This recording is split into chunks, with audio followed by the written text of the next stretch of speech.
Mi padrastro me echó de la casa creyendo que mi madre no haría nada, pero ella regresó, lo enfrentó con la verdad, lo dejó sin nada y me eligió a mí por primera vez. Cuando mi mamá me avisó que estaría fuera de la ciudad por una semana, no le di mayor importancia. No era la primera vez que tenía que viajar de urgencia, y esta vez el motivo era más que válido. Su hermana había sido hospitalizada de golpe. Mamá empacó rápido, dejó el refrigerador lleno y hasta me dejó un poco de dinero extra por si no quería cocinar o si se me antojaba algo. Me abrazó fuerte antes de irse y me dijo que estaría de vuelta antes de que la extrañara. Yo tenía 19 años, ya sabía cuidarme sola, y lo único que me preocupaba realmente era convivir esa semana con Darío, su esposo. No esperaba que me tratara con afecto o que intentara hacer de figura paterna. Nunca lo había hecho en todos los años que llevaba casado con mi madre, y no iba a empezar ahora. Nuestro acuerdo era simple, ignorarnos. Y funcionaba, más o menos. Darío siempre dejó claro que no le gustaba que su esposa tuviera una hija. No lo decía con palabras, pero se le notaba en cada gesto, cada suspiro, cada vez que me veía entrar a una habitación como si hubiera arruinado su día con solo respirar el mismo aire. Se había casado con ella sabiendo perfectamente que yo venía en el paquete, pero actuaba como si le hubieran hecho trampa. Como si yo fuera una carga que le encajaron sin preguntar.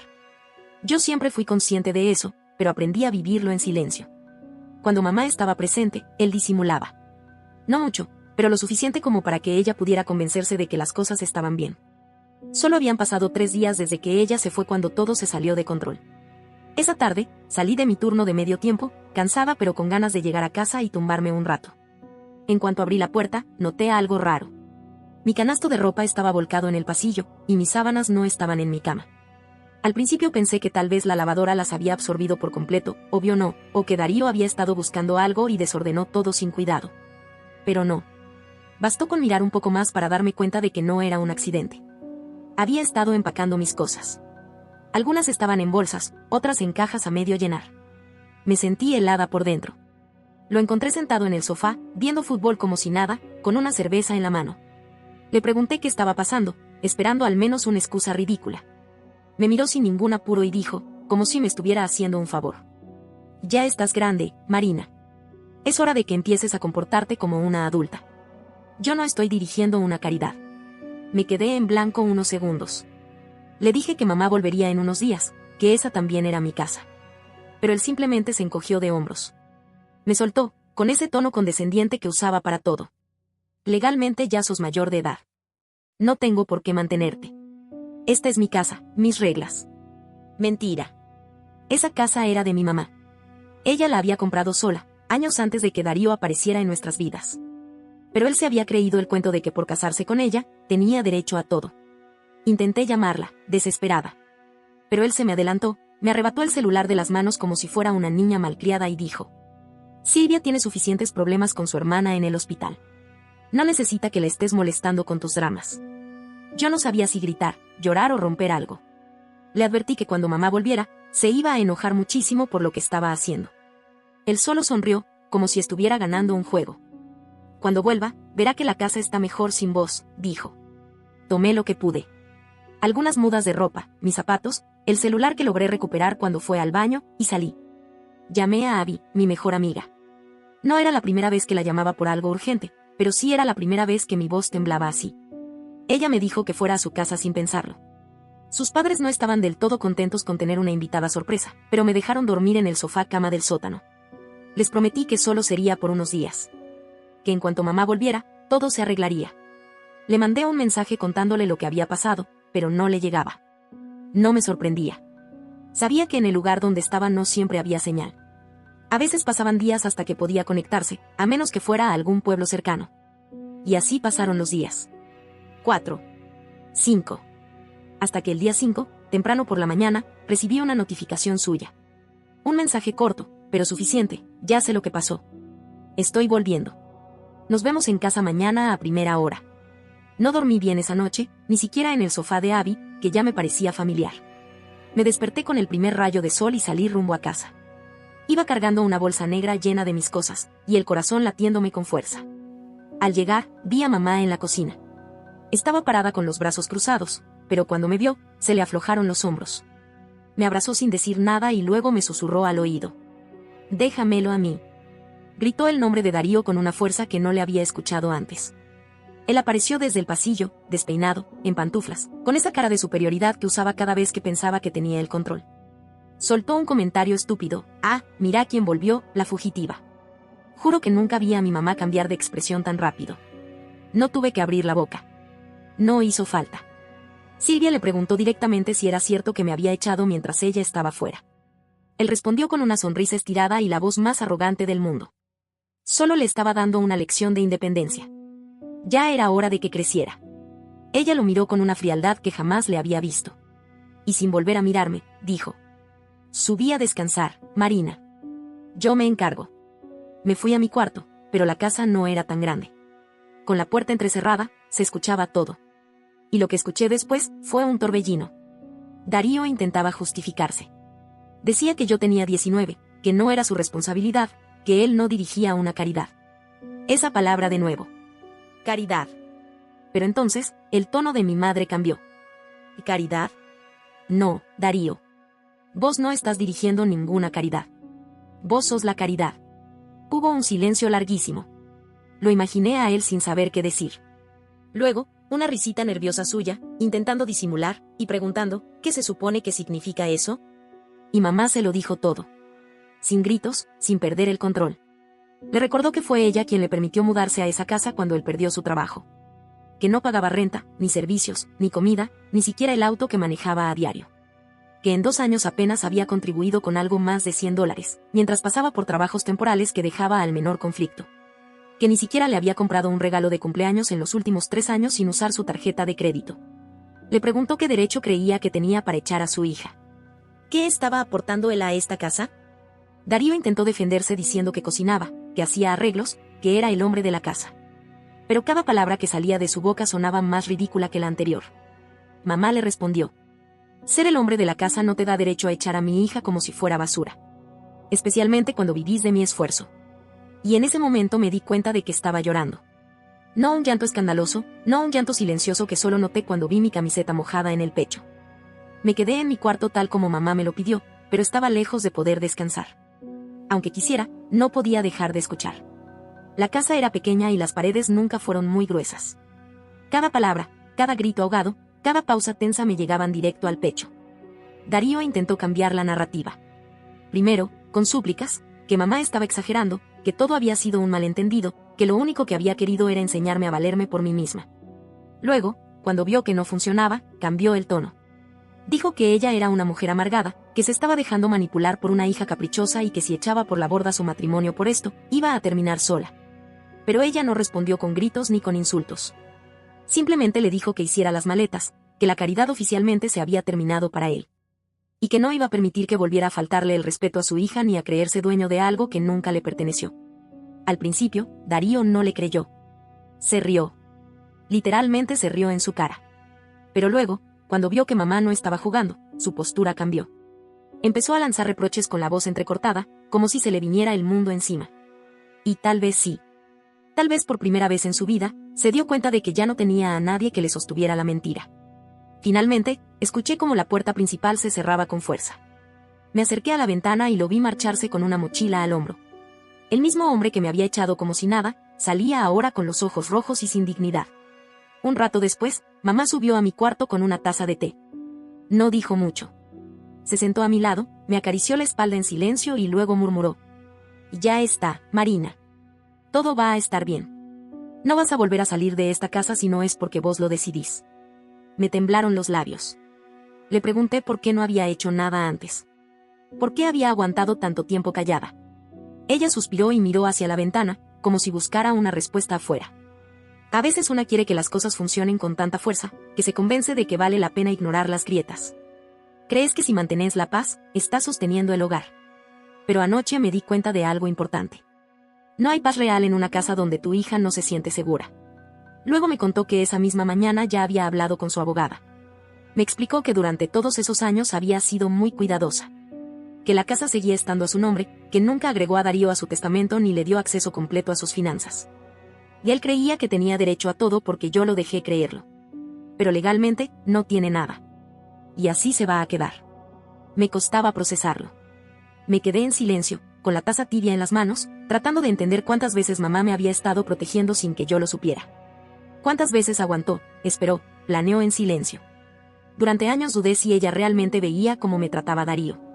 si no le importaba, si lo justificaba, si tal vez simplemente no quería admitirlo.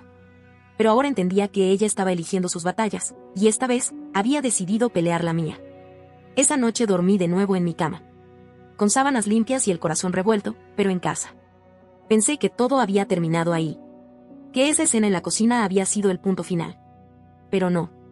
2 días después, volviendo del supermercado, lo vi. El auto. No el suyo, sino el de mamá, el que él solía manejar como si fuera propio. Estaba estacionado en la entrada. Se me encogió el estómago. Subí la mirada y los vi a ambos. Mamá estaba sentada en el porche, tomando café como si nada. Como si esto fuera parte de su rutina matinal. Y Darío, de pie, a unos metros, agitado, con cara de quien no durmió bien en días. Esta vez, ya no había arrogancia. Había desesperación. Lo escuché decir que todo había sido un error, que él solo quería arreglar las cosas, que no había querido hacerme sentir no deseada. Que pensó que ella entendería lo que había intentado hacer, que solo quería ayudar a que yo madurara. Mamá no dijo nada al principio. Lo miró con calma. Luego le entregó un sobre blanco. No tuve que estar cerca para saber qué contenía, los papeles del divorcio. Firmados, sellados, listos.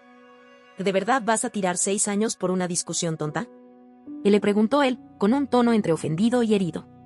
Yo no tiré nada, Darío. Vos lo tiraste. Yo solo estoy recogiendo los pedazos, respondió ella. Le pidió que dejara el coche. Que ese vehículo no era suyo.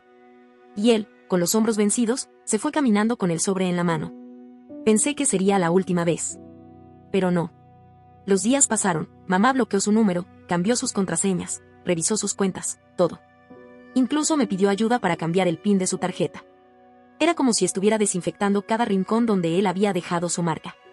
Y fue entonces cuando empezaron los mensajes, pero no a ella. A mí. Primero, los altaneros. Decía que había arruinado su matrimonio, que mamá me iba a culpar con el tiempo. Que había destruido una familia. Que ella no tardaría en darse cuenta del tipo de hombre que había perdido por mi culpa. Luego, el tono cambió. Pasó al modo condescendiente. Que me perdonaba, que solo era una niña, que no entendía las cosas de adultos. Que mamá siempre había sido inestable, emocional. No le respondí. Y entonces llegó la tercera fase. La súplica. Decía que no tenía a dónde ir, que estaba durmiendo en el sofá de un amigo, que todo le estaba saliendo mal. Que extrañaba la casa, la comida, los pequeños rituales. Que extrañaba hasta los silencios. En uno de esos mensajes, me llamó chiquilla, como solía hacerlo cuando quería sonar simpático. Pero ya no sonaba cálido. Sonaba manipulador. Le mostré el mensaje a mamá. Lo leyó en silencio, lo borró y me dijo: no tenés por qué cargar con esto. Él tomó sus decisiones. Y que ahora se arrepienta, no significa que tengamos que pagar las consecuencias nosotras. Y aunque su voz sonaba firme, pude notar que por dentro algo le dolía. No por él. Por lo que alguna vez sintió. Por haberse equivocado tanto. Por haberlo dejado entrar. Ese fin de semana, fuimos al mercado de agricultores. Hacía años que no lo hacíamos. A Darío no le gustaba el sol, ni los espacios públicos, ni la gente. Pero a nosotras sí. Compramos fruta fresca, probamos mermeladas raras. Mamá se reía como hacía tiempo no lo hacía. Y por un rato, no hablamos de Darío. Hasta que llegó el lunes. Mamá me llamó a media mañana, con la voz seca. Me dijo que Darío había aparecido frente a su trabajo. Como un perrito perdido. Que sus compañeros pensaron que era una sorpresa romántica, hasta que lo vieron perseguirla por el estacionamiento. Ella no se detuvo. Caminó directo al edificio. Él le gritó, le suplicó. Hasta que tuvo que enfrentarlo ahí mismo, delante de todos. Nuestra relación se terminó, Darío. Echaste a mi hija de casa mientras yo estaba lejos. Eso no tiene vuelta atrás. Y con esa frase, se encargó de que nadie en su entorno tuviera dudas. Seguridad se encargó del resto. Mamá volvió a casa cansada, pero con el alma más liviana. Y esa noche, cuando hablamos, me confesó algo que me hizo entender mucho más de lo que había pasado. Que no era solo amor lo que la había mantenido con él. Era culpa. Yo venía de años muy duros, Marina, me dijo mamá esa noche, sentadas en el sofá con una manta encima y el televisor apagado. Ser madre soltera no es algo que se planea, y mucho menos cuando no tenés red. Me sentía sola, cansada, con miedo de no estar haciéndolo bien. Silvia miraba al vacío mientras hablaba, pero su voz no temblaba. Era una calma diferente, una que viene cuando uno ya decidió no cargar más culpas ajenas. Y entonces apareció Darío. Encantador, servicial, con todas las palabras que yo necesitaba escuchar en ese momento. No fue agresivo ni manipulador directo. Fue sutil. Se metió de a poco, ayudando acá, apoyando allá. Al principio parecía inofensivo. Se detuvo un momento. Después vinieron los pequeños comentarios. Sobre vos. Sobre lo difícil que era criar a la hija de otro. Sobre cómo yo era demasiado blanda, como vos necesitabas más mano dura. Y yo, tonta, lo dejé pasar. Sentía que le debía algo. Por estar ahí cuando todo parecía tan cuesta arriba. La miré, sin interrumpirla. Pero esta semana me dejó algo muy claro. Que no le debo nada a nadie si eso implica poner en riesgo tu seguridad. Que mantener la paz no sirve de nada si hay que sacrificar la dignidad en el proceso. Después, bajó la voz. Voy a vender la casa. Me quedé helada. ¿Qué? Pregunté. No es para huir. Es para empezar de nuevo. Esa casa ya no es un hogar. Es un lugar con demasiadas heridas abiertas. Nos vamos a mudar a un apartamento más chico, en una zona mejor. Cerca del centro, cerca de tu campus. Un reinicio para las dos. Al día siguiente, comenzamos a empacar. No todo, solo las cosas esenciales. El resto lo donaríamos. Y no me refiero a Darío. Él no iba a recibir nada. Ni objetos, ni recuerdos, ni redención. Una semana después, lo volvió a intentar. Esta vez fue con un correo electrónico. Decía que había hablado con un abogado, que quería revaluar la división de bienes. Que durante 6 años había invertido su tiempo, su esfuerzo, y que merecía una compensación. Pero no tenía base legal. Mamá había sido extremadamente cuidadosa. Nunca compartieron propiedad. No había cuentas conjuntas con montos significativos. Existía un acuerdo prenupcial que Darío alguna vez llamó una formalidad sin sentido. Resulta que esa formalidad le salvó todo a mamá. Su abogada le envió una respuesta clara, no había nada que discutir. Nada que dividir. No tendría acceso a la casa, al auto, a las cuentas. Ni siquiera a un viejo microondas si lo exigía. Legalmente, no tenía derecho a nada.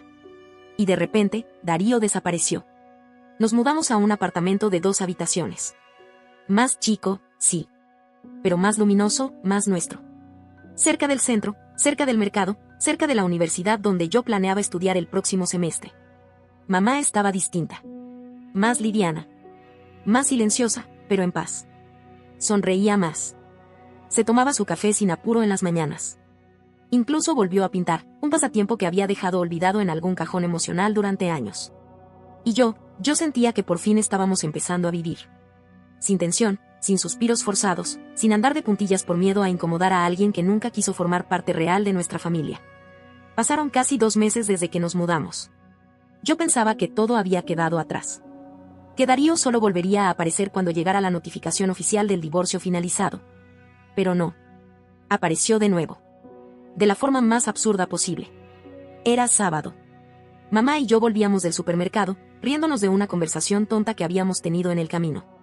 Mientras bajábamos las bolsas del coche, vimos un sedán negro entrar al estacionamiento del conjunto. No era lujoso. Más bien parecía alquilado. Pero no hizo falta que bajara para saber quién era. Su silueta era inconfundible. Darío.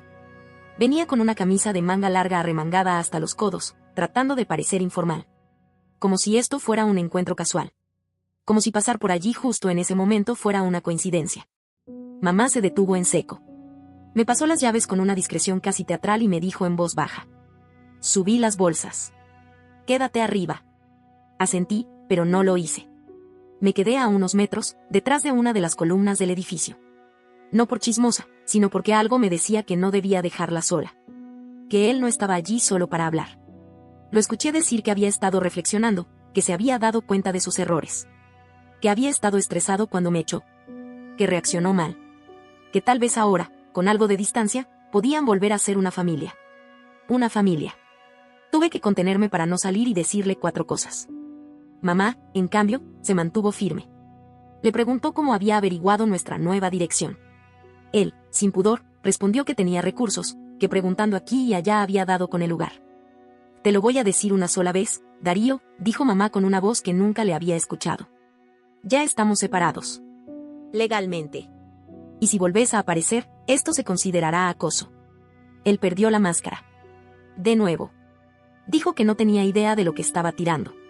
que una mujer como ella no iba a conseguir otra oportunidad como la que él le dio. Que era vieja, amargada y sola. Que sin él volvería a trabajar en turnos dobles, pidiendo plata a sus hermanos. Y entonces, mamá rió. Una risa seca, casi burlona. ¿Querés que te diga la verdad? Él le dijo. El único que fue elevado acá, fuiste vos.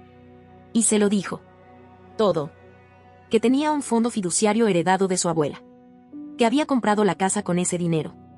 Que había fingido necesitar de él para no herir su ego.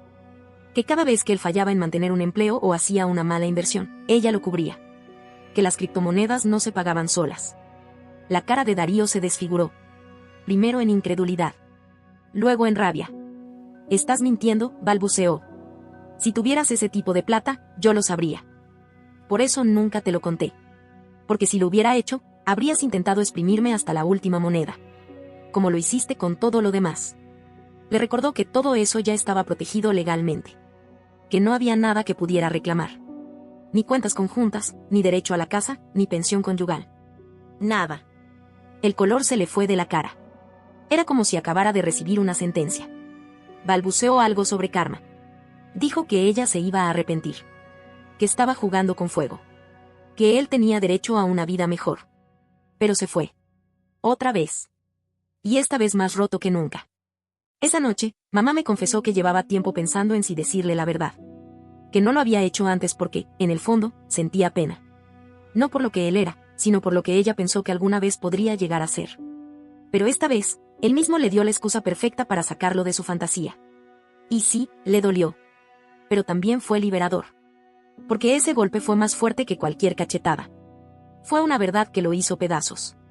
Y por primera vez, no sentí culpa. Unas semanas después, cuando todo parecía estar más tranquilo, pasó algo que no vi venir. Estaba sola en el apartamento, mamá había salido a hacer unos mandados y yo me preparaba para salir también. Fui a abrir la puerta y casi se me cae el alma al piso. Ahí estaba mi papá. Esteban. Mi padre biológico.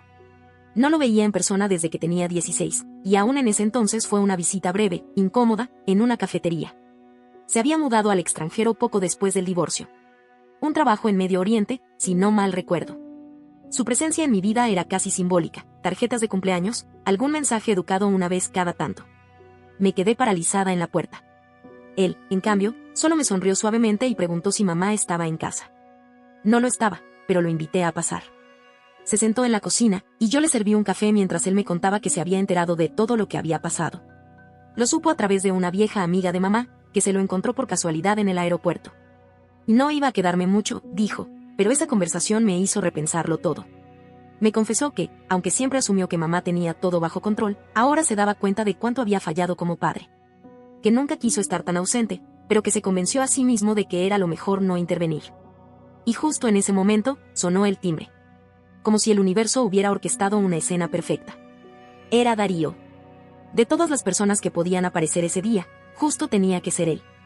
Abrí la puerta y me encontré con su cara de siempre, esa expresión prepotente, esa forma de mirarme como si todavía tuviera autoridad sobre nosotras.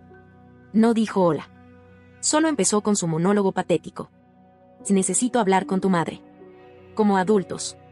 Esto ya se fue demasiado lejos. Antes de que pudiera cerrarle la puerta en la cara, escuché la voz de Esteban desde la cocina. ¿Quién es? ¿Silvia? No. Es Darío, le respondí. No esperaba que hiciera nada, honestamente. Pensé que me dejaría lidiar con él sola. Pero no, mi padre se levantó, caminó hasta la puerta y se paró justo a mi lado. Abrió más la puerta para que Darío pudiera verlo bien. ¿Así que vos sos Darío? Darío frunció el ceño. Lo reconoció de inmediato. Esto no tiene nada que ver con usted. Es un asunto entre Silvia y yo, espetó. Es si tiene que ver conmigo. Porque Marina es mi hija. No el problema de tu esposa, respondió Esteban con una calma que parecía hielo. Y entonces empezó el enfrentamiento más inesperado de mi vida. Esteban lo fulminó con la mirada mientras le explicaba, sin levantar la voz, que ningún hombre tenía derecho a echar a una joven de su casa, y mucho menos cuando esa casa ni siquiera era suya. ¿Sabes lo que significa ser un hombre? Él le dijo. Significa proteger. No usar el poder que creéis tener para humillar a los demás. Vos tuviste el privilegio de que Silvia te abriera la puerta de su vida, y lo desperdiciaste. Darío intentó hacerse la víctima. Dijo que solo fue una mala semana. Que había tenido estrés. Que todo fue un malentendido. pero mi papá no se movió ni un centímetro. Vos no fallaste una semana. Vos fallaste durante 6 años. No tenés derecho a volver. Y si lo intentas de nuevo, voy a hacer lo que tenga que hacer legalmente para que no te acerques a ninguna de las dos. Luego sacó una tarjeta de su billetera. Era el contacto de su abogado. La puso en mi mano, delante de Darío. Por si alguna vez lo necesitas. Darío miraba a mi papá con odio. Tal vez porque nunca imaginó que él se pondría al frente. Tal vez porque no entendía que no todas las personas están dispuestas a callarse cuando alguien cruza un límite. No dijo más. Se dio media vuelta y se fue, derrotado. 1 hora después, mamá llegó. Y cuando vio a Esteban sentado en la cocina, su expresión cambió completamente. Se abrazaron como viejos conocidos. No con nostalgia, sino con gratitud. Como si el pasado les diera un respiro. Esa noche, cenamos los 3 juntos. Hablamos de todo, menos de Darío. Los días siguieron y mamá recibió finalmente la confirmación oficial. El divorcio estaba concluido. Darío no había obtenido nada. No casa. No pensión. No acceso a ninguna cuenta. Y lo peor para él, ningún reconocimiento. Salió con las manos vacías, y con la dignidad aún más vacía. Unas semanas antes del cierre legal, intentó una última jugada. Se apareció en el apartamento cuando yo no estaba, diciendo que todo esto había sido una excusa para que mamá se volviera con su ex. Que ella me había usado como chivo expiatorio. Pero mamá ya no era la misma. Le dijo que no le debía explicaciones a nadie, y que lo único que había hecho mal era haber aguantado tanto. Y que si realmente quería entender por qué estaba solo, no mirara a los demás. Que se mirara al espejo. Esa fue la última vez que lo vimos. Al menos, en persona. Desde entonces, mamá y yo seguimos adelante. Ella volvió a tener control total de su vida. Se dio tiempo para ella. Se apuntó a clases de cerámica. Empezó a leer de nuevo por las noches. Y yo volví a confiar. En ella. En mí. En lo que es posible construir cuando una casa deja de ser solo paredes y vuelve a ser un hogar. Esteban y yo hablamos más seguido ahora. Por fin. Hace planes para volver a vivir cerca. No porque quiera rehacer algo con mamá, sino porque entendió que es momento de ser el padre que alguna vez prometió ser. Y sí, todavía me pregunto cómo fuimos capaces de aguantar tanto. Pero también me enorgullece saber que cuando llegó el momento, mamá eligió la batalla correcta. Eligió protegernos.